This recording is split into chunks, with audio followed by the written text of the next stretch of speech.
Bonjour à toutes et à tous et bienvenue dans Cinefiles pour une nouvelle émission, une nouvelle présentation d'un nouveau film qui vient de sortir, Venom, sorti donc en 2018 de Ruben Fleischer, avec Tom Hardy, Riz Ahmed et Michelle Williams, entre autres. C'est un film qui a coûté 100 millions de dollars, il en a rapporté à peu près 380, sachant qu'il n'est pas encore sorti en Chine, rajouté 100 millions, et qu'il n'a pas terminé son exploitation. C'est un film qui a eu un opening quand même dans les salles américaines plus massif que la suite d'Ant-Man. Donc c'est quand même assez surprenant parce qu'il y a quand même une sacrée division entre critiques professionnels et public qui sont quand même bien allés le voir en masse. Alors je pense aussi qu'il ne s'agit pas simplement du fait que ce soit Venom, parce que sinon il se serait écroulé dès les premiers retours, mais ce n'est pas le cas. Le film quand même se maintient avec beaucoup de gens qui sont allés le voir,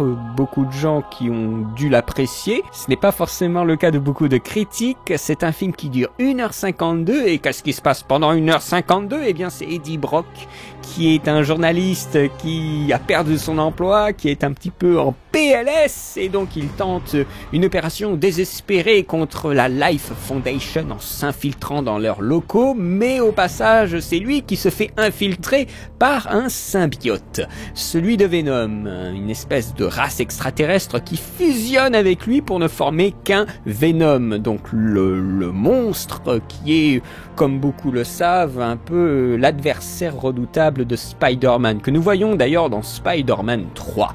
Donc ici nous sommes sur une sorte de spin-off, une aventure dont le personnage central est Eddie Brock et sa relation avec Venom. Moi de Venom, je n'en ai que l'image de la série Les Aventures de Spider-Man. Vous savez, cette série d'animation sortie dans les années 90 où on montre un Venom quasiment exclusivement contre Spider-Man. Donc un Venom qui ne se confronte pas à autre chose que Spider-Man. Donc pour moi, le personnage me semblait cruel, violent et fort. Je n'ai pas du tout lu les comics. Et je n'ai vu qu'une version fragmentée d'un dessin animé pour les enfants, donc quelque chose qui est aussi travaillé par les producteurs du dessin animé pour véhiculer certaines idées, ce que le comics ne fait pas forcément. C'est pour cela que je vais essayer de juger le film en tant que tel et pas forcément le lier aux comics ou à d'autres choses, parce que ce n'est peut-être même pas mon boulot, je ne suis pas là pour parler de comics. Justement, si des gens veulent apporter des lumières par rapport au traitement de Venom dans les comics et quels échos on peut retrouver dans le film, eh bien n'hésitez pas à montrer un petit peu ce que vous savez sur le personnage et comment certains arcs peut-être de comics peuvent arriver à avoir un dialogue avec le film. Justement, il ne faut pas se tromper sur ce qu'est Venom. Je pense qu'il y a une véritable différence entre ce qu'il dégage en apparence et ce que certains auteurs en ont fait sur le papier en fonction de différents arcs qui vont narrer le personnage un peu différemment. Peut-être d'un côté il est contre Spider-Man et dans d'autres côtés il est tout seul contre d'autres choses. Il paraît même qu'il a plusieurs hôtes. On m'a parlé de Flash Thompson et encore d'autres gars en plus d'Eddie Brock, donc on se dit que Venom a plusieurs façons d'être interprété. Donc venez expliquer, les spécialistes en commentaire, je vous épinglerai si vos propositions d'explication ou plutôt même des propositions qui permettraient même de valider une adaptation comme celle du film de Venom. Donc ça serait positif justement. Essayons d'être un peu positif vis-à-vis de ce film parce qu'il se fait un peu trop déglinguer. Au passage, j'ai vu je trouve un très bon épisode de Parlons Comics qui était destiné à Venom et j'ai appris plein de choses, des choses qui me semblaient plutôt aller dans le sens du film. C'est-à-dire que ce n'est pas forcément quelqu'un qui arrache les têtes et qui est super vénère et qui tue tout le monde. Ce qu'est plutôt son némésis à lui, Carnage. Alors c'est un film qui est censé être dans la continuité de The Amazing Spider-Man 2. Je vous le rappelle, dans le film, ils avaient teasé les Sinister Six, puisqu'on voit dans le labo plusieurs costumes et accessoires de personnages de Sinister Six. Mais c'est une suite qu'on ne verra jamais. Et du coup, l'idée de proposer Venom aussi par la suite, d'avoir une impulsion, bien ça s'est démoli avec l'échec, le semi-échec quand même, hein. Le film il a rapporté beaucoup, mais quand même le semi-échec de The Amazing Spider-Man 2, et donc Venom, ils ont dû dû essayer de le réécrire pour être une aventure solo. De ce que j'ai compris, c'est un sacré pataquès. Là, je mets des pincettes quand même sur ce que je dis. Alors, la première question, c'est que est-ce que le personnage est à l'image des comics? J'ai envie de dire lequel des comics? Quel arc? L'arc principal? L'arc le plus ancien? Ce qui est impossible puisqu'il n'y a pas Spider-Man, donc il devait créer autre chose. Alors, peut-être qu'il y a des arcs, justement, qui ne sont pas liés à Spider-Man. En fait, il y a 2 arcs qui ont été proposés pour faire Venom, à ce que j'ai cru comprendre. Il y a un arc qui s'appelle Lethal Protector, et il y a un autre arc qui s'appelle la planète des symbiotes. Donc, moi, ma question, c'est est-ce que Life Foundation, qui est quand même le point de départ de l'histoire, est-ce que Life Foundation est dans un de ces arcs? Donc moi, c'est la question que je vous pose, personne qui lisait des comics.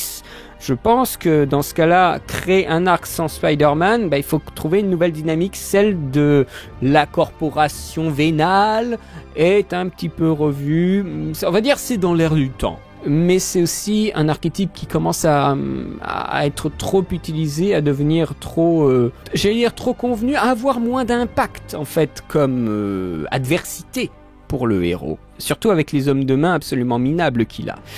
C'est une bonne idée par contre de mettre un contexte d'une société qui ne va pas très bien, qui a totalement conscience qu'on est foutu sur Terre et qu'on a intérêt à dégager de là tout de suite.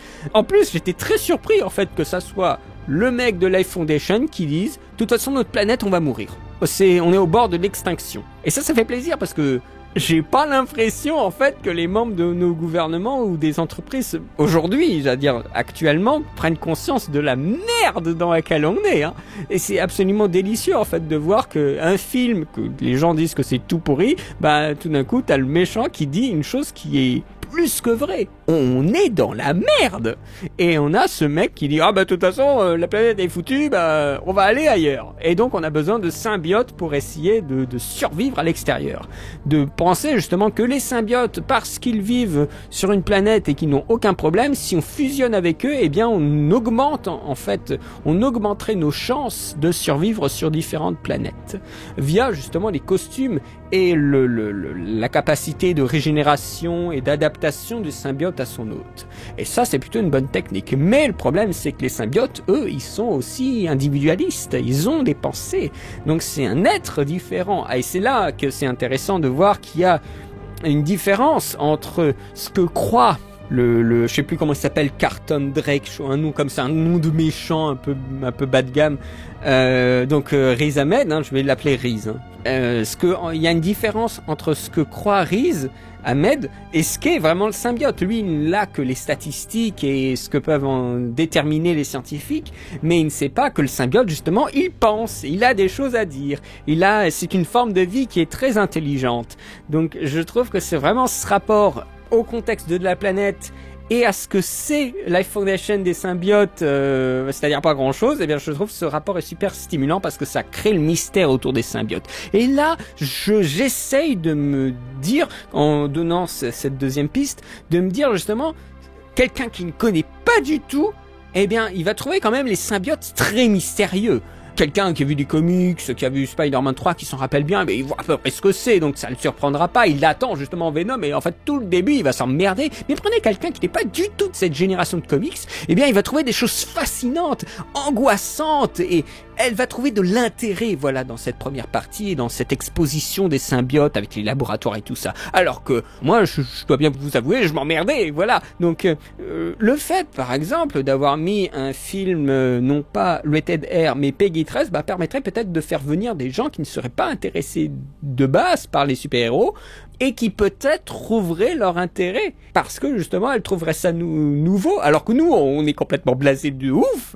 Donc le fait, c'est tout un enchaînement en fait. Le film il avance d'un pas, d'un seul dans la direction, et tout les choix scénaristiques, le fait d'avoir fait un film Peggy 13, ça va aussi dans on va dire l'ouverture en fait à des publics qui seraient peut-être pas très séduits, typiquement les générations beaucoup plus âgées, des gens qui ne sont pas forcément bercés par les comics. Les fans à eux seuls ne suffiraient pas à faire vivre des films qui coûtent si cher. il y a quand même un effort de la part des films de super-héros d'assagir leur potentiel de comics, leurs enjeux et surtout visuellement ce que c'est pour satisfaire un plus grand nombre, pour satisfaire aussi toute la famille, parce que ce sont des films quand même généralement qui essayent d'englober tout le monde. Et il y a quelques rares occasions où c'est un peu en retrait.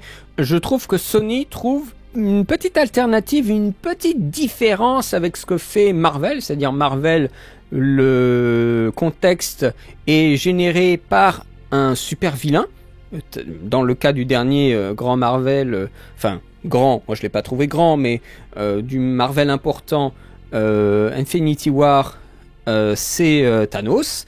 Eh bien dans le cas de Venom, c'est pas du tout un autre super vilain, c'est un contexte de notre société, donc on l'ancre beaucoup plus Venom dans le réel que Avengers où ça se barre tout de suite en couille de super-héros quoi. On rapproche le film des thématiques qui nous sont chères à nous humains. Et en 1h52, eh bien on est peut-être plus habitué à des rythmes aussi rapides. C'est quand même un film très court, 1h52 pour des choses assez amples. On aurait peut-être même souhaité un peu plus long. Mais je trouve que le film se presse un petit peu au bout d'un moment, c'est-à-dire que je devrais dire plutôt que le début prend son temps un petit peu trop et que la fin est rushée et se dépêche de terminer le film. Et je pense que c'est cette différence entre une longue exposition avec l'origin story qui est très encombrante, qui aurait pu être vite résumée, c'est-à-dire par exemple avoir déjà Eddie Brock en train de tituber dans les rues et tout d'un coup on a l'apparition du Venom et qui est en train de résumer en fait ce qui s'est passé. Ah ben c'est toi qui m'as cherché dans le laboratoire Eddie et tout ça. Donc on aurait pu faire quelque chose de beaucoup plus court pour aller au droit vers le sujet, mais il y a ce build-up de voir aussi un changement parce que c'est le plus important, c'est de voir que au départ on a une situation de départ stable, parce que c'est ça ce qui est intéressant, c'est que l'élément perturbateur est dilué. C'est là où on va rentrer un petit peu dans le scénario. L'élément perturbateur est beaucoup plus dilué qu'on pourrait le croire. On pourrait dire que l'élément perturbateur, l'appel à l'aventure, c'est Venom, mais ce n'est pas le cas. C'est pour ça qu'il arrive qu'à 35-40 minutes. L'élément perturbateur, c'est que ce mec, c'est un con et qui va chercher des informations chez sa copine, ce qui lui permet d'arriver dans une nouvelle strate en fait d'évolution de personnage, c'est-à-dire baisser dans l'estime de lui-même, dans l'estime de sa copine qui le quitte, au boulot, c'est-à-dire qu'il trouve une nouvelle situation et on n'est même pas encore à 15 minutes du film. Donc ça, c'est déjà assez fascinant. On a tout d'un coup un personnage qui descend, qui est au plus bas et qui va tenter quelque chose de particulièrement désespéré pour remonter dans l'estime de tout le monde. Et c'est à ce moment-là qu'on aura le Venom. Et donc il y a une première étape où il descend via déjà un élément perturbateur qui est sa propre, on va dire, son avarice, en quelque sorte, d'information et de pêche de news spectaculaires et son mauvais penchant, c'est-à-dire que c'est un peu un connard quoi. Et je crois même que de ce que j'ai cru comprendre dans les comics, c'est un peu un connard Eddie Brock. Il va quand même faire son boulot, donc mais bon, il cherche la merde quoi. Et pour moi, chercher la merde, c'est un peu être un connard. Non, ce que je veux dire par là, c'est qu'on a déjà un premier statut changeant du personnage. On va avoir un deuxième élément perturbateur, c'est cette rencontre dans le magasin entre Eddie Brock et la scientifique, et peu à peu justement cette personne va se dire qu'il faut qu'elle tente quelque chose, sinon il va vraiment tout perdre. Et c'est à ce moment-là qu'on va avoir l'entrée en infiltration du labo de Life Foundation et l'apparition justement de Venom un petit peu plus tard. Et je pense que c'est vraiment cette dilution qui nous donne l'impression que l'exposition est longue, mais parce qu'on pense que Venom apparaît dans l'exposition. Alors que je serais presque tenté de dire que l'arrivée de Venom et surtout son apparition via la vitre, c'est là où on voit vraiment ce que c'est. C'est là en fait où on devrait avoir le main point. Et c'est le problème en fait, c'est ça l'origin stories. C'est vraiment placer un avant et un après. Mais il faut qu'on ait l'avant. Et c'est justement cette partie-là où c'est un peu pénible parce que, encore une fois, le spectateur qui va en salle veut voir du Venom, il veut voir du monstre et des tatanes et tout ça. Il veut pas forcément voir du Lady Brock. Et c'est aussi le problème, c'est que le film passe beaucoup de temps à nous narrer l'histoire d'amour. Et ça prend une place quand même. 1h52, c'est short, Et je pense que ça aussi, ça permet de davantage alourdir et de donner l'impression au spectateur qui qui s'ennuie à mourir parce qu'il n'est pas venu pour ça, alors que le contrat du film est plutôt clair. Mais c'est encore une fois l'attente du spectateur, une autre attente du spectateur qui n'est pas rassasié immédiatement. Donc bon, le spectateur il est quand même chiant, hein. Mais c'est vrai que l'origin story, si on la connaît ou si on en a rien à foutre, c'est encombrant pour le début du film. Et je pense aussi qu'ils avaient prévu beaucoup plus avant qu'il y ait le symbiote, que le film aurait dû durer 40 minutes de plus. On y reviendra à ces 40 minutes, mais je pense que le film aurait dû durer beaucoup plus longtemps parce qu'on a des fois des sauts temporels vachement bizarres. On a Life Corporation qui a les symbiotes, donc on se dit ah bah c'est bon, et ils vont faire des tests. Et 6 mois plus tard, après avoir vu les symbiotes, mais il est encore en train de faire des tests sur les lapins. 6 mois plus tard, on fait encore des tests sur les lapins. Et après ils disent oh, il faut accélérer le processus, faites des tests sur les humains. Genre le mec qui fait genre on est pressé, après 6 mois vous avez juste encore vous en êtes encore au lapin. Voilà, mais c'est un peu con ça c'est un peu con. Je trouvais que en termes de d'ellipse et de temps passé, 6 mois c'est vraiment très long. Et je pense qu'on aurait pu largement accélérer et au contraire d'abord mettre le truc des lapins, mettre 6 mois plus tard et après on met le prisonnier. Mais je crois pas que ce soit comme ça que ça se passe dans le film. Je l'ai vu qu'une fois, hein, donc excusez-moi si je suis pas précis. Est-ce que ça pourrait être un style d'écriture un petit peu vieillot ? J'ai eu du mal avec ces critiques qui disaient que ça ressemblait à du divertissement des années 90. C'est amusant parce que les gens disent ça et ils n'avaient aucun argument, narrer une situation précise et dire dans quel film on peut retrouver ça et tout ça. Zéro. Donc c'était clairement, je trouve, de l'accusation gratuite. Par contre, ce qu'on peut dire, c'est que c'est sans surprise. Ah bah là, c'est sûr que c'est sans surprise. C'est très mécanique. Le début est vraiment mécanique. Avec les setup payoff qui se voient à 10 000 km. Mais ça, c'est pas de l'écriture vieillotte, hein. Ça, on le voit aussi dans les plus grosses productions récentes, hein. Donc c'est pas du tout un problème. Ou alors, toutes les productions récentes ont un style d'écriture des années 90. Mais je trouve vraiment qu'on aurait pu travailler le début pour qu'il soit plus rapide. Moi, j'aurais été pour sacrifier toute l'origin story et voir déjà un Eddie Brock qui a le symbiote en lui, mais qui le vit très mal, avant qu'il y ait justement vraiment la prise de conscience, c'est-à-dire qu'on passe plus de temps sur le duel intérieur entre Eddie Brock qui essaie de mener son corps là où il doit aller, et Venom qui est en train de prendre le contrôle.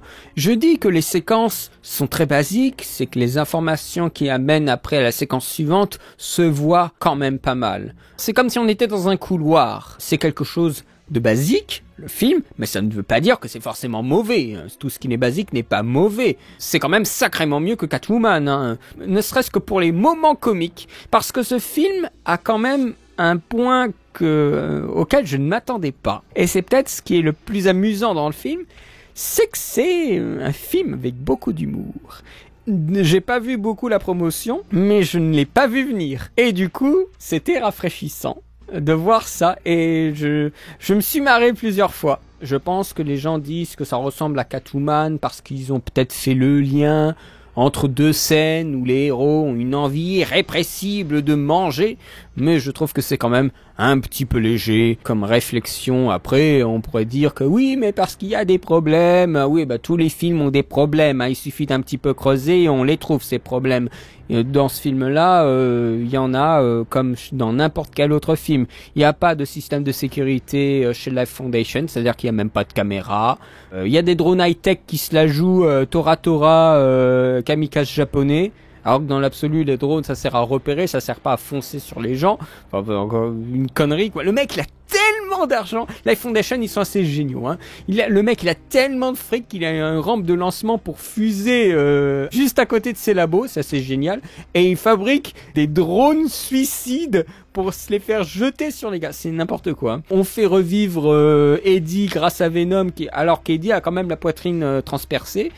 On a aussi le fait que ça c'est amusant, alors on dit que c'est compliqué de trouver un hôte qui puisse tenir le symbiote et tout ça, et on a Venom qui passe de créature en créature pour faciliter justement le bon fonctionnement du scénario Après, rien ne nous dit que c'est plus facile pour un symbiote ou pour un autre.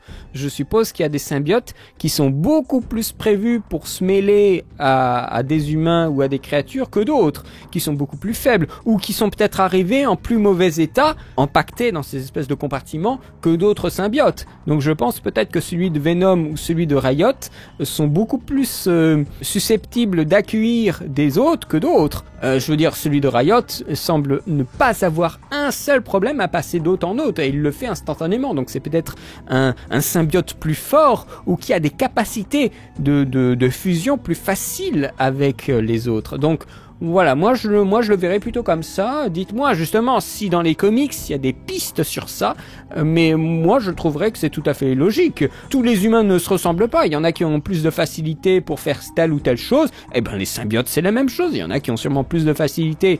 Justement, on voit que Riot a plus de facilité pour utiliser son être pour créer des lames tranchantes, envoyer des petits dards, des choses comme ça. Eh bien peut-être que Venom a des facilités pour faire d'autres choses, on ne sait pas quoi exactement, mais on a vu qu'il pouvait étendre en fait sa masse pour créer des boucliers ou pour carrément faire un parachute. Donc là voilà, ça, c'est des aptitudes qu'il peut avoir et s'étendre bien sûr, peut-être plus que Riot, on ne sait pas. Donc il y a des aptitudes et je pense aussi des compétences d'adaptation qui varient d'un symbiote à un autre. Donc pour moi ça me semble de l'ordre du plausible d'avoir des symbiotes qui sont plus réceptifs aux autres que d'autres. Le film se casserait la gueule sans Tom Hardy. Force est de constater qu'il semble être le seul à s'amuser. Tom Hardy en comique, c'est pas forcément quelque chose qu'on a beaucoup vu. Il adopte par moments une gestuelle des fois bienvenue avec son physique. Par exemple, le moment où il commence à faire de la méditation parce qu'il semblerait que ce soit bien pour lui. Alors il commence à méditer avec une masse pareille, ça fait très bizarre. Et tout d'un coup, cette méditation est court-circuité par le mec d'à côté qui fait de la guitare, et donc lui ça l'énerve et il se braque, il est ultra vénère, et donc ça je trouve qu'en termes de comique avec son physique ça marche bien. On évoque également le passé d'Eddie Brock, ce qui s'est passé à New York et pourquoi il est à San Francisco. C'est donc une autre alternative, parce que quand il était à New York, je crois me souvenir qu'il était aussi journaliste que Peter Parker. Donc là, on a un Peter Parker beaucoup plus jeune, donc on a vraiment une alternative d'univers avec un Spider-Man qui ne peut pas être encore journaliste. Venom, donc, c'est l'intérêt du film, c'est l'intérêt majeur, et j'ai été surpris que Venom ne tue pas plus d'innocents en général dans le film. J'en ai parlé avec une personne qui le connaît bien et ça semblait pas être quelque chose d'important. Alors au début c'est pas ça, il veut bouffer tout le monde, il veut bouffer tout ce qui passe sous la main, mais il semblerait que ce n'a pas été à chaque fois le cas et donc les studios se sont orientés vers une version moins violente de Venom. Après bien sûr, au moment même où on présente Carnage, eh bien Venom devient un héros. En cela, on peut dire que voilà, Venom n'est pas simplement un méchant, c'est quelque chose de plus ambigu et qui varie en fonction des arcs narratifs. Au départ, il a plus une cohabitation avec Eddie qui prend les décisions. À la fin, Eddie lui dit que voilà, on peut pas tuer tout le monde, on peut pas dévorer tout le monde, donc il y a un code moral qui s'installe chez Venom en même temps qu'un point de repère, puisque Eddie va lui faire un peu découvrir cette planète. Le symbiote donc varie en fonction des individus. Un commentaire YouTube sous la vidéo de Rage le Gorilla avait dit un truc que je trouvais juste, c'est que Spider-Man voulait se débarrasser du symbiote qu'il traitait comme un parasite, tandis qu'Eddie l'accepte et le traite comme un partenaire. La relation est donc bien différente et l'acceptation du symbiote dans le corps d'Eddie se fait plus facilement. Il y a moins de rejet. Donc à ce moment-là, on peut se dire que forcément il n'y a pas la même, la même symbiose, jouons sur les mots, la même symbiose qu'avec Spider-Man. Ça se passe différemment. La voix, elle est superbe. Une voix qui a un modulé, c'est la voix de Tom Hardy bien entendu. Tom Hardy a enregistré ses répliques, les lignes de Venom, et avec un travail de son, eh bien, il a eu une oreillette pendant les scènes de comédie pendant le tournage, avec justement les lignes de Venom qui lui étaient données directement à l'oreille. Donc ça permettait vraiment de faire jouer Tom Hardy dans des conditions de ce qu'on entend dans le film. En même temps, il doit discuter avec les différents acteurs qui sont autour de lui, et en même temps, il doit parler à Venom qui est dans sa tête. Donc là, je trouve que ça fonctionne justement très bien, parce qu'il répond au tac, parce que justement, il a l'oreillette avec quelqu'un en régie au tournage qui appuie sur les boutons pour balancer les répliques. Donc je trouve que ces moments marchent très très bien, il y a une véritable confusion dans sa tête, c'est très réussi. Est-ce un super-héros, Venom ? Le slogan qui entourait la promotion, c'était, je crois, « Le monde en a assez des super-héros ». Venom, de ce que je crois comprendre du film et de ses origines, c'est que c'est un extraterrestre.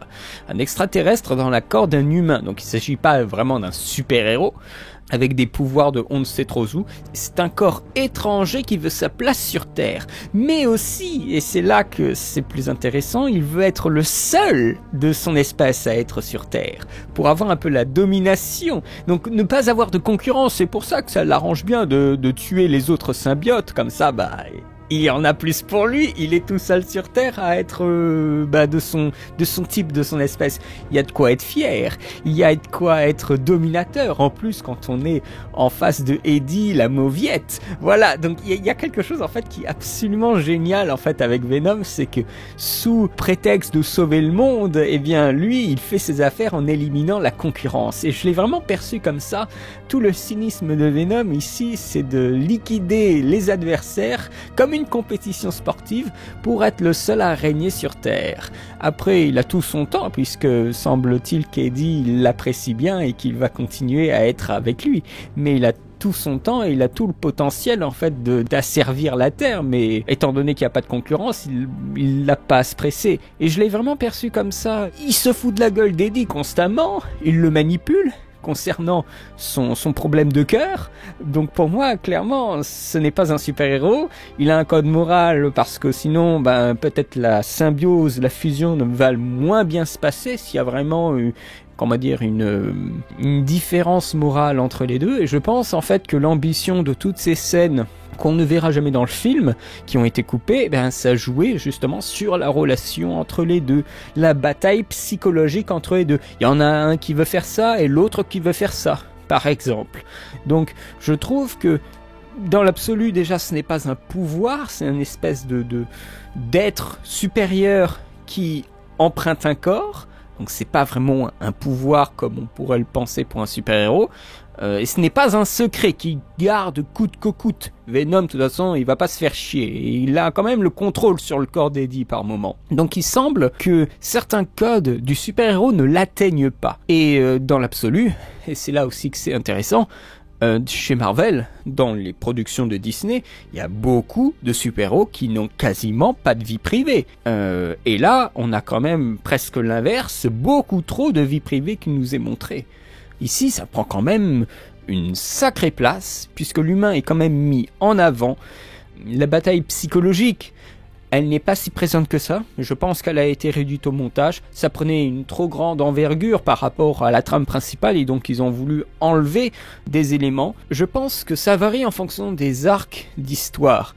Il y a différents points de vue entre Eddie et Venom et à chaque fois qu'il y a une interaction avec le monde extérieur. Et en cela, cette différence de point de vue dans l'interaction, elle est très divertissante. Le personnage, il est complètement tiré de part en part. Il s'agit plus d'une cohabitation qu'une possession, où l'un aura vraiment la domination sur l'autre. Et c'est en cela que le film est apparu comme un buddy movie entre Venom et Eddie. Et c'est là où le film maintient sa condition de film comique.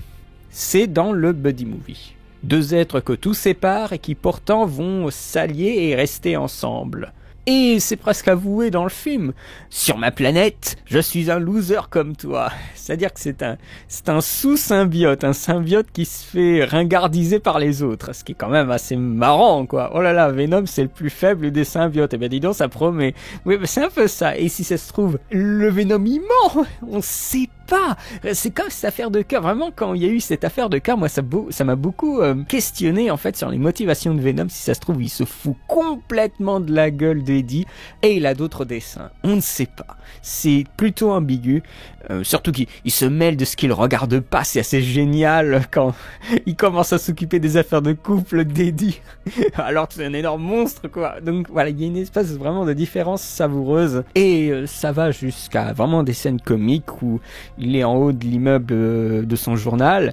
Et il y a Venom qui dit on saute et l'autre il fait une tronche pas possible. Après on a un insert sur le bouton d'ascenseur qui est appuyé et on voit Eddie en train d'attendre l'ascenseur et il y a Venom qui dit mauviette. Voilà, ça c'est excellent parce que lui il a envie de tout détruire, de tout manger et Eddie le contraint, le restreint, le réduit. Donc il y a cette cohabitation qui est fascinante et qui crée le comique qui est plutôt je trouve réussi. Après le problème c'est que le film est court. Il s'attache trop vite. Mais n'attendons pas, ne soyons pas bercés d'illusions, n'attendons pas des durées de développement de série, dignes de série. C'est un film, donc il y a aussi une compression. Et je pense qu'il faut aussi accepter cette compression. Les gens qui regardent plus de séries que de films, ben oui, bien sûr, ils sont pas habitués à des compressions pareilles de développement de personnages, des choses qui doivent se faire plus sur la durée. Moi, j'ai vu plus de films que de séries, donc moi, ça me choque pas, en fait. Moi, je trouve ça normal. J'aurais peut-être souhaité qu'il y ait 20-30 minutes de plus, mais à la limite, ça peut le faire, hein. Il faut juste un petit peu accepter le contrat et ça se passe bien. Alors, à ce niveau-là, voilà, je trouve vraiment c'est du chipotage de gens qui ont vu des séries. Je ne vois pas d'autres explications. Bien sûr, Venom se laisse trop séduire par l'humanité, trop vite, il veut rester sur cette terre, mais je pense qu'il y a en même temps une intelligence de sa part qui lui fait découvrir qu'il y a des aspects qu'il ne connaissait peut-être pas sur sa planète, et en cela, je rejoins Glenn Kenny qui avait dit dans son article du New York Times un truc qui est vraiment très juste, je vous l'ai traduit, il dit « Venom donne à Eddie une invulnérabilité contre les ennemis qui le poursuivent et Eddie donne à Venom un semblant d'humanité. » Il le précise bien, un semblant d'humanité. Et je trouve que cette phrase résume bien l'échange entre les deux. Mais c'est un échange qui est quand même déséquilibré. Eddie subit énormément Venom. Il se fout de sa gueule. Pour lui, c'est un fragile qui est en difficulté. Il a un problème cardiaque, semble-t-il. On ne sait pas si c'est à cause de Venom ou que Venom peut guérir. C'est un problème de base. Il y a une ambiguïté chez Venom, dans certaines répliques, certains moments, qui est très intéressante. Et c'est bien sûr un faux anti-héros, comme l'avait remarqué Critique Masqué, puisqu'il se range quand même du côté du bien, peut-être trop facilement. C'est là où aussi il y a le film qu'il faut accepter. Mais je trouve que c'est pas si blanc que ça. C'est un anti-héros passif, je devrais dire, qui se plaît à observer la misère de son protagoniste.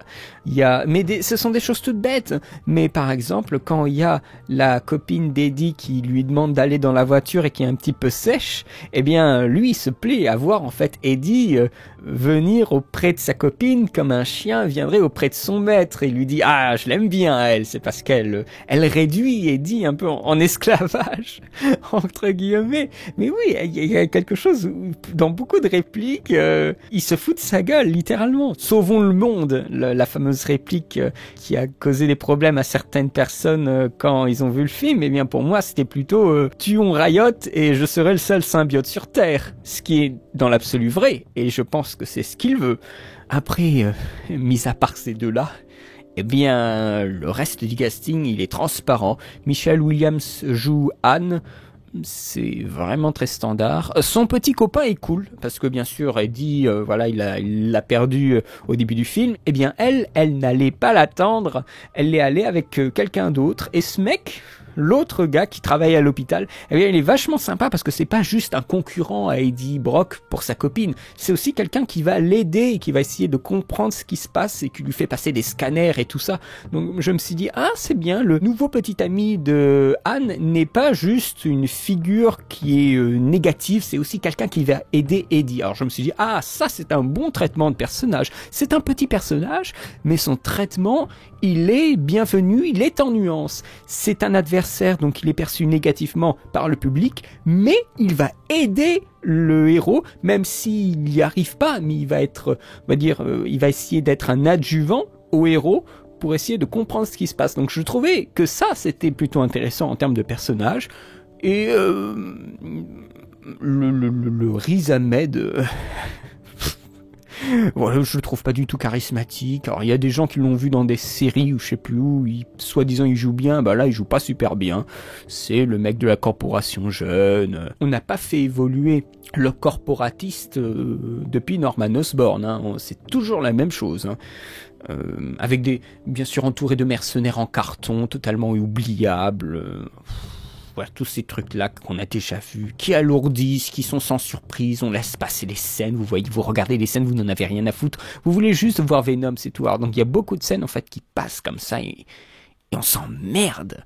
Mais on s'emmerde, on les oublie. Et finalement, c'est pas ce qui nous intéresse et c'est pas ce dont on va se remémorer quand on aura le film en tête. Et c'est peut-être ça le plus important. Essayons de passer les choses sous silence et de nous réjouir de ce qui nous a fait plaisir que plutôt passer 3-4 minutes de vidéo à s'acharner contre des choses et à perdre son sang-froid. C'est un film qui est fait par Sony, qui n'a pas été fait par Disney. Je trouve que à la réalisation, ça se voit. Il y a des choix de couleurs, des choix d'étalonnage qui sont beaucoup plus forts que chez Marvel. Il y a une élégance de chez Sony qui est un petit peu perdue parce que je dois quand même vous dire que quand on regarde The Amazing Spider-Man 2, je reviens vraiment sur mon jugement que j'avais dit pour ma critique de The Amazing Spider-Man 2, après surtout l'analyse qu'on en a fait avec Alexandre, qui est aussi sur la chaîne. Sony, c'est quand même bien foutu ce qu'ils avaient fait avec les Spider-Man. Après les traitements des personnages, c'est vous qui voyez, mais finalement le 2 il était quand même bien. Et là, c'est un petit peu plus réduit, c'est plus limité, c'est plus cabossé. C'est une production qui est cabossée. On sent la différence avec Marvel, mais c'est quand même une production qui est cabossée. Après, à aucun moment j'ai entendu des arguments qui pourraient me convaincre que c'est une production des années 90. Il y a beaucoup de scènes qui sont tournées de nuit. On travaille, donc la lumière c'est même trop éclairé pour être de nuit, même si c'est dans un milieu urbain. Il y a quand même un défaut, je dirais, de clair-obscur. On aurait pu vraiment jouer sur le clair et l'obscur, sur les ombres et tout ça avec Venom, mais finalement pas tant que ça. Ça aurait donné un côté horrifique au personnage, et je pense pas que pour du Peggy 13 il l'aurait souhaité. En tout cas pas à un certain niveau. Il y a un manque peut-être de parti pris. Tout est trop... en face de nous, il y a moins de travail, de profondeur de champ, c'est plutôt quelconque la façon dont c'est filmé, et la façon dont c'est monté, eh bien c'est aussi assez standard. Il y a quelques idées, mais c'est plutôt limité. Quelques travails d'ellipse, sûrement parce qu'il y a eu des scènes coupées, et en parlant de ces scènes coupées, ça c'est amusant parce qu'il y a beaucoup de gens qui ont parlé de ces 40 minutes de scènes coupées, mais je pense qu'ils n'ont pas vu l'interview dans laquelle ça a été évoqué. L'interview, et c'est précis ce qu'il a dit, l'interview dans laquelle ces 40 minutes ont été coupées, le morceau qui a été évoqué, Tom Hardy dit que ce sont ses scènes préférées. Il n'a en aucun cas dit que c'était les scènes les plus incroyables, les scènes les plus fun du film, mais que ce sont ses scènes préférées. Et il n'a en aucun cas le bon goût absolu. Donc ce sont pas forcément des bonnes scènes.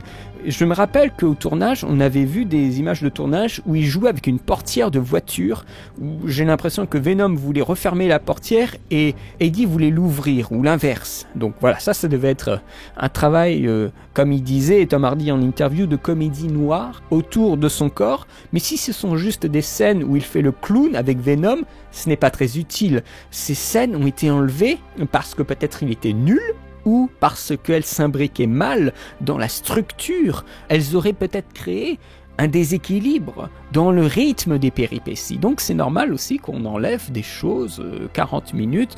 Je dois quand même vous dire que quand il y a la production de Sherlock Holmes 2 qui était venu à Strasbourg, ils ont fait les décors pendant 3 mois, ils ont tourné pendant 3-4 jours, et il n'y a que 7 putains de secondes qui sont restées dans le film. Donc c'est tout à fait normal que dans des grosses productions, il y ait beaucoup de scènes et des plans qui partent. C'est normal, il n'y a pas de quoi s'étonner. Et puis, comme Riz Ahmed, qui était à côté de Tom Hardy dans l'interview, avait dit, les scènes elles sont coupées peut-être parce que tu jouais mal. Et là, Tom Hardy était en PLS, et Riz Ahmed, il s'est excusé, mais c'est aussi ça. Peut-être qu'il jouait mal, peut-être qu'il cabotinait beaucoup trop. Déjà qu'il cabotine pas mal dans certaines scènes, notamment la scène dans le restaurant chic, où il se met dans un aquarium et tout ça. Eh bien, peut-être qu'il voulait limiter un petit peu la comédie de Tom Hardy. C'est tout à fait normal et moi je leur en veux pas. J'aurais peut-être souhaité un peu plus de Venom parce que justement le début prend trop son temps à placer la caractérisation de base de Eddie Brock. Mais en attendant, je trouve que le choix est tout à fait honnête et que finalement les producteurs ont fait un choix qui privilégiait l'axe principal du film que des petits à côté. Et ça c'est louable. Mais le réal a choisi quand même de laisser des moments, dont des moments au début quand il a commencé à fusionner de pertes de contrôle avec des pertes de focus. Donc on a l'image floue, les bords qui tremblent, il y a des petits effets pour donner un état de perception fébrile de Eddie Brock. Et ces moments-là, c'est 1 ou 2 scènes, c'est très réussi. Les scènes d'action ne sont pas nombreuses, il y en a, je dirais, 3 principales. Une scène en moto, une scène dans un grand hall et la scène de fin, une scène un peu plus ample d'action. C'est vrai, il y a aussi, maintenant que j'y pense, celle de l'appartement qui est plutôt stylée, où on a Venom qui utilise son côté élastique pour prendre des objets et les balancer sur ses ennemis, ramener Eddie là où il veut. Vraiment, le corps est contrôlé par le symbiote et puis ça donne un côté un peu comique à la scène, c'est plutôt bienvenu. Mais par contre, la scène en moto, elle dure une plombe. En fait, il y a tout ce passage avec les drones de surveillance qui sont plus des drones suicidaires que je n'ai pas forcément compris, qui est très encombrant. Ils auraient pu directement passer sur la course-poursuite avec les voitures. En plus, ça aurait fait gagner de l'argent. Donc, je ne comprends pas ce truc des drones, c'est très gratuit. Ça met bien sûr plus en valeur la promotion de produits, qui est quand même très visible généralement chez Sony. La moto avec des ralentis, on voit bien la marque et tout ça. Ce n'est pas étonnant, vous l'avez eu beaucoup dans différents James Bond. Il y a aussi la scène d'action avec les forces spéciales. Je pense qu'ils avaient pour cette scène l'idée du gaz, des grenades qui font après un environnement embrumé et après on balance des grenades sur Venom et ça le fait exploser et il se reforme instantanément, donc ça fait une espèce de masse qui explose et qui se reforme, donc c'est assez graphique, c'est plutôt intéressant et on voit ça dans la brume, c'est plutôt beau. Mais à part ça, ils avaient aucune autre idée et après c'est le bordel et c'est filmé et monté d'une façon insupportable puisque ce n'est pas spatialisé.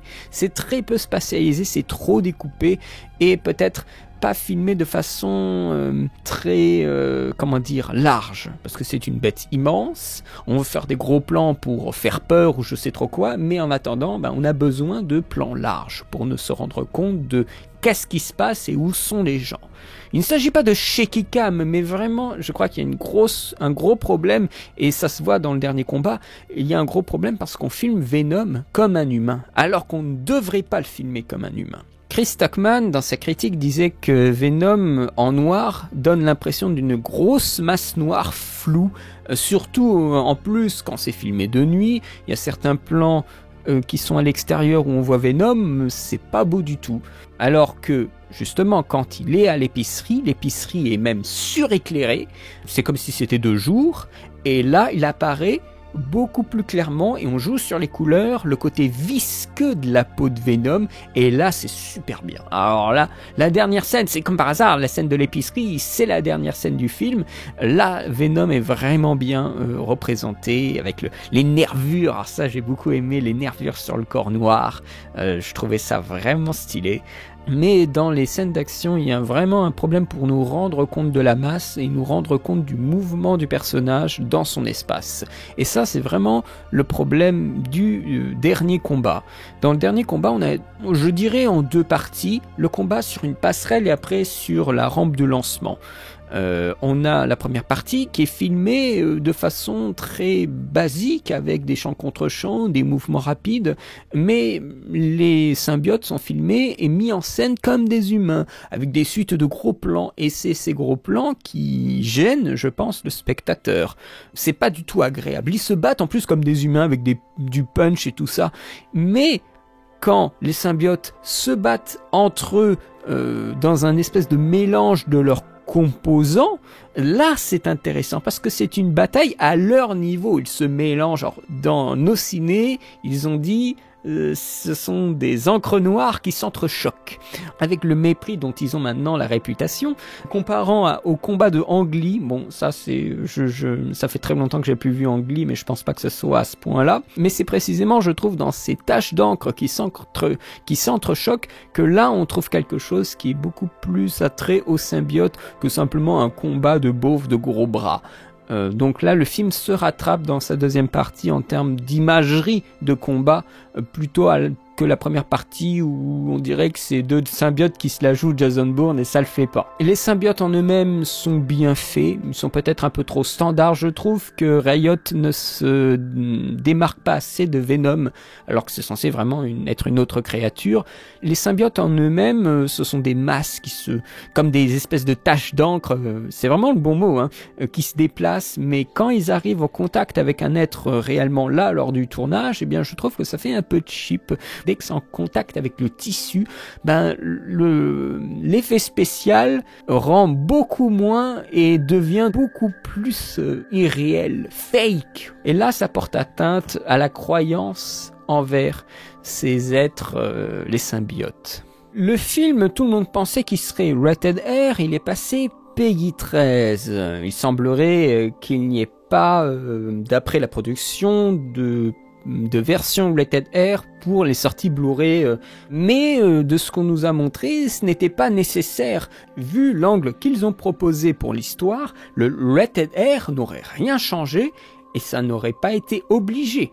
Je veux dire, ce n'est pas obligé que ça soit graphique. À aucun moment c'est obligé. C'est encore une fois l'attente du spectateur qui a des envies de meurtre, des envies de sang qui sont peut-être déplacées. Donc c'est peut-être nous le problème. Faut pas croire que ça amuse les studios de mettre du sang partout juste pour contenter des geeks qui ont des petits problèmes de pulsion. Je pense qu'il s'agit vraiment de ça. Je montre ça à des gens d'une génération un peu plus âgée, ils verront vraiment beaucoup de violence et alors qu'il n'y a pas de sang. Donc faut aussi se calmer un petit peu sur nos envies de voir du sang partout et de voir du sanguinolent.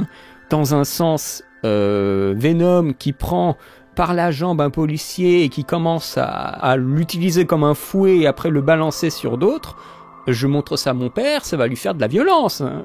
La violence, elle varie en fonction d'une génération à une autre, mais il n'y en a pas une qui a plus raison que l'autre. Donc il faut aussi se calmer de son côté les gens qui veulent absolument de la grande violence, comme dans certains arcs de comics, etc. Dans une logique aussi de production, ils ont fait un PG-13 pour permettre de faire des crossovers avec Spider-Man qui a toujours été un divertissement familial. Donc les mecs prévoient sur une plus longue durée des possibles productions avec le super-héros tisseur de toile. Le son du film ne m'a pas trop marqué, la musique est très très standard, très très random.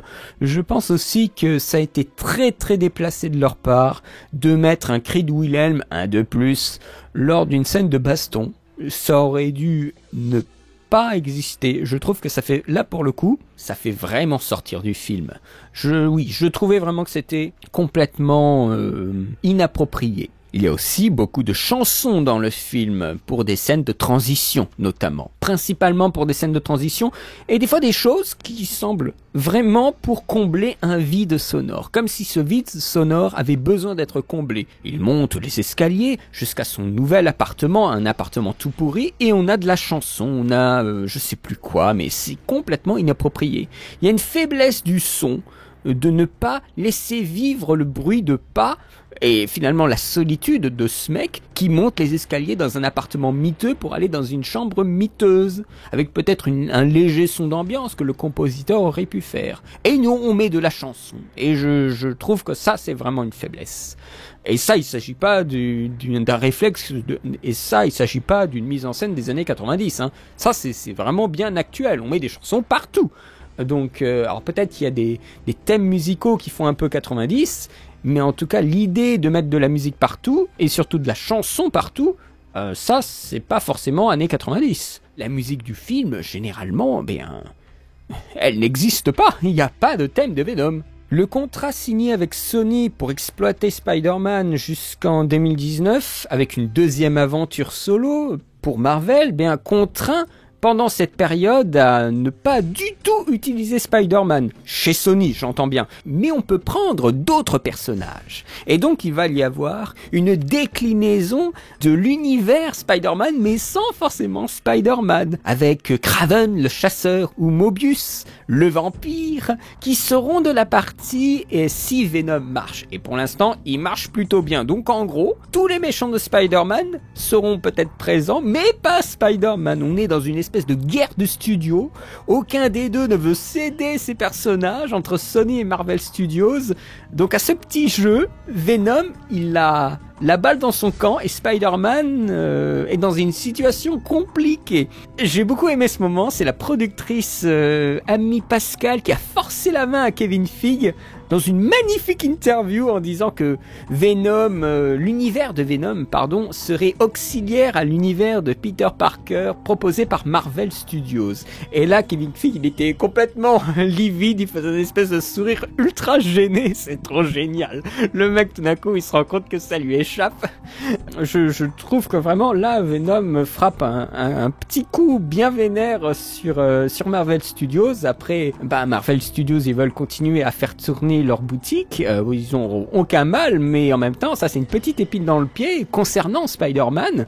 Et je comprends pas les gens qui disent que Sony lècherait le cul de Marvel. C'est plutôt Marvel qui ferait n'importe quoi pour avoir Spider-Man. La preuve, ils ont fait un contrat avec Sony pour essayer de récupérer Spider-Man, parce que Sony, eux, ils ont pas besoin de faire des films, hein. Ils ont la téléphonie, l'audiovisuel, les jeux vidéo, eux, ils ont blinde d'argent, mais ce qu'il faut se dire, c'est qu'ils veulent assouvir un pouvoir sur une longue durée. C'est pas une affaire de sous immédiat pour eux, ils s'en foutent, mais c'est qu'ils veulent voir beaucoup plus loin. Je pense qu'il y a une stratégie de production qui va se mettre en place, et Venom fonctionne bien au cinéma pour l'instant, donc ça va les conforter d'aller dans ce sens-là. De toute façon, à partir de 2020, Spider-Man reviendra à Sony et ils feront quelque chose peut-être encore nouveau. Donc Tom Holland, bye bye.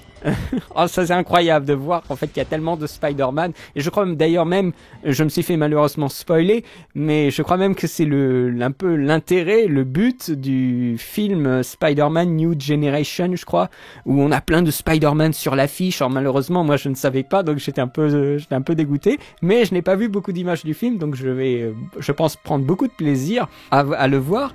Mais donc c'est l'idée aussi d'avoir une armée de Spider-Man dans le film, et voir que, je pense que le Spider-Man en animation est là pour nous dire en fait qu'il faut pas être complexé par le fait qu'on va rebooter encore et encore et encore et encore nos super-héros. Il y en a à qui je pense ça va plutôt faire du bien, il y en a qui n'ont jamais posé de problème. En fait, Batman par exemple n'a jamais posé de problème de voir tel acteur et après tel acteur et après tel acteur. Donc je pense que ce film-là permettra aussi de renouveler un petit peu le discours autour du changement d'acteur, de mieux le faire passer, voilà c'est ça, de mieux le faire passer auprès du spectateur. Au final, Venom, je dirais que c'est convenable, ça va, mais c'est oubliable, ce qui est négatif pour le coup. J'ai l'impression que ce film, il ne se complique pas la vie. C'est peut-être aussi sa force. C'est peut-être mieux ainsi par rapport à d'autres films qui sont des trucs tout compliqués, mais en fait qui racontent rien. Je veux dire, Ant-Man, le deuxième Ant-Man, c'est merveilleusement ça. Son avenir est flou, et c'est peut-être mieux ainsi, parce qu'on ne sait pas encore où ça va aller, cette affaire. Mais le film, au moins, se termine comme un vrai film. On n'est pas en train de nous teaser encore je sais pas quoi à la fin du film. C'est que après, quand le générique se lance, qu'il y a de la scène supplémentaire. Mais quand le film se termine, il se termine. Et voilà, et c'est tout. Donc il faut vraiment bien discerner la fin du film et après des scènes post-génériques qui sont des espèces de petits bonus. Moi je le distingue vraiment du film. C'est vraiment une scène pour nous narrer du potentiel. En plus de savoir que Eddie Brock n'est qu'un hôte, c'est-à-dire que Venom n'est pas forcément lié à Brock, ou même à Tom Hardy du coup. Venom est juste un symbiote qui se déplace de corps en corps. Donc imaginons tout d'un coup que Venom ne veuille plus d'Eddie Brock, eh bien il va se déplacer ailleurs, sur une autre star américaine qui prendra la suite dans d'autres épisodes. Donc le symbiote permet en fait un changement d'acteur plus facilement que n'importe quel autre super-héros. Et ça c'est une vraie force. C'est une vraie force. Surtout que la voix modulée de Tom Hardy, moi je croyais pas que c'était Tom Hardy qui avait fait les voix, mais il se trouve que si. Donc vraiment il n'y a aucun souci pour Venom. S'ils veulent faire 6 films Venom, ils pourront le faire même sans Tom Hardy, étant donné que le symbiote peut se déplacer ailleurs. Le film est mauvais, mais c'est quand même un succès. Les gens se posent beaucoup de questions, mais ce sont ces mêmes personnes qui vont le voir, qui vont voir d'ailleurs tous les Marvel. Donc c'est quand même un petit peu paradoxal hein, que les gens prennent le temps de discuter alors que s'ils l'ont pas aimé, bah, qu'ils en discutent pas. Mais encore une fois, ces gens n'ont pas compris aussi dans quel milieu ils sont. En faisant des vidéos pour parler du film, ils le médiatisent. Ils génèrent un flux qui met en valeur le film, même s'ils en disent du mal. C'est ce qu'avait dit d'ailleurs In the Panda dans une de ses dernières vidéos. On contribue à médiatiser le film qu'on voudrait justement voir disparaître. De la médiatisation. Donc on est dans une boucle qu'on ne comprend même pas et qu'on ne maîtrise même pas. Je ne dirais pas que le film est là pour les fans. En même temps, depuis le temps que ça dure cette affaire, les gens n'ont toujours pas compris.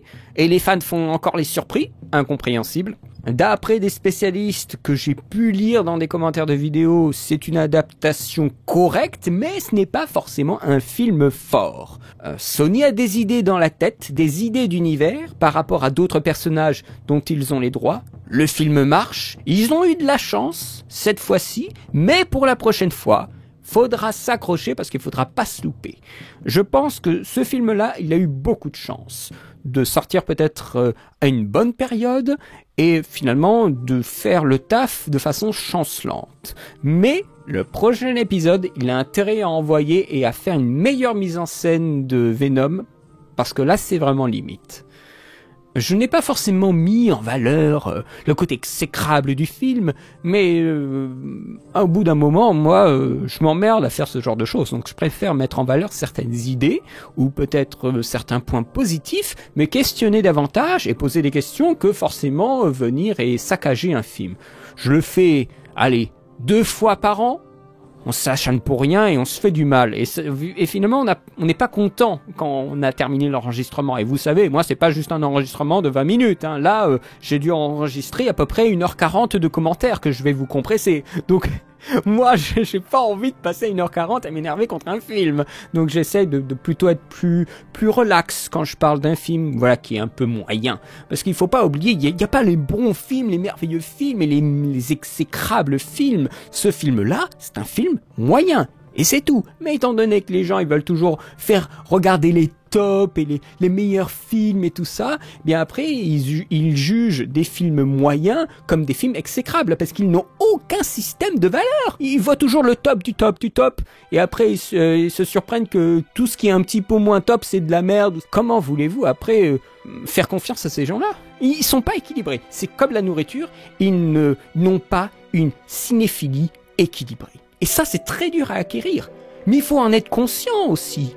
Il faut se dire que oui, bon voilà, moi j'ai des lacunes en ceci et cela, ce qui fait que mon jugement n'est peut-être pas... Bah oui, il faut se l'avouer à soi-même. Et bien sûr, quand on a un public YouTube et tout ça, ben on veut faire le beau parce que on veut faire le mec monolithique, le mec qui sait, parce que sinon personne nous croit, bien sûr, c'est ça le problème. Et du coup, on commence à dire des âneries en pensant qu'on a raison et on pense que ce film est mauvais alors qu'il est juste moyen. Il a des erreurs, il a des points forts. Et de quel point de vue on se place pour dire qu'il a des points forts ou des erreurs, ben là on est coincé. Donc bon, moi j'aurais tendance à dire qu'il est moyen, qu'il a intérêt à vraiment step up pour une suite, parce que là c'est sûr qu'il va y avoir une suite, Et c'est tout. Voilà. Je termine ma critique là-dessus, j'ai déjà largement parlé de ce film. Je vous remercie d'avoir écouté cette vidéo. Elle est très longue, mais vous savez, vous me connaissez. Et les gens qui viennent sur ma chaîne pour la première fois, eh ben, vous ne serez pas dépaysés. C'est comme ça que je fonctionne. Je vous remercie vraiment du soutien. Je vous souhaite une très bonne journée, une très bonne semaine. Et je vous dis à très bientôt pour de nouvelles vidéos. Allez, salut!